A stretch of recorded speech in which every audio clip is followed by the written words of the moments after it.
এনসিটিবির অধীনে শিক্ষার্থীদের জন্য বিনামূল্যে বিতরণ করা পাঠ্যপুস্তক এখন থেকে আর বিদেশে ছাপানো হবে না বলে জানিয়েছেন শিক্ষা উপদেষ্টা ওয়াহিদউদ্দিন মাহমুদ।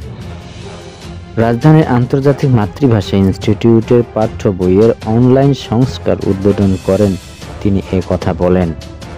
শিক্ষা উপদেষ্টা বলেন, বই ছাপানোর ক্ষেত্রে বাণিজ্যিক স্বার্থের পরিবর্তে স্বচ্ছতা ও শৃঙ্খলাটা বজায় রাখা হবে। উন্নত মানের কাগজ, ছাপা ও মলাট নিশ্চিত করে সব বই দেশেই ছাপানোর উদ্যোগ নেওয়া হয়েছে।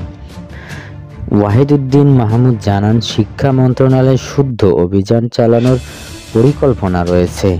মুদ্রণ শিল্পের সঙ্গে জড়িত দুর্নীতিগ্রস্তদের অনেককে বদলি করা হয়েছে। দুর্নীতিগ্রস্ত কর্মকর্তা-কর্মচারীদের বিষয়ে তদন্তের জন্য দুর্নীতি দমন কমিশনকে দুদক অনুরোধ করা হবে। বই বিতরণের ক্ষেত্রে নানা বাধার মুখোমুখি হতে হয়েছে উল্লেখ করে তিনি বলেন, আগের বাজার মূল্য বই ছাপানো হয়েছে। যারা এই কাজে প্রতিবদ্ধকতা সৃষ্টি করেছে তাদের তালিকা তৈরি করা হচ্ছে।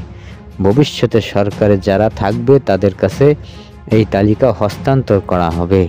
শিক্ষা উপদেষ্টা জানান, দলীয় রাজনীতির নিরপেক্ষতা বজায় রেখে পাঠ্য বই পরিমার্জন করা হয়েছে। আগের নবম ও দশম শ্রেণীতে শুধু সাধারণ গণিত ও বিজ্ঞান পড়ানো হতো, এখন উচ্চতর গণিত ও বিজ্ঞানও অন্তর্ভুক্ত করা হয়েছে।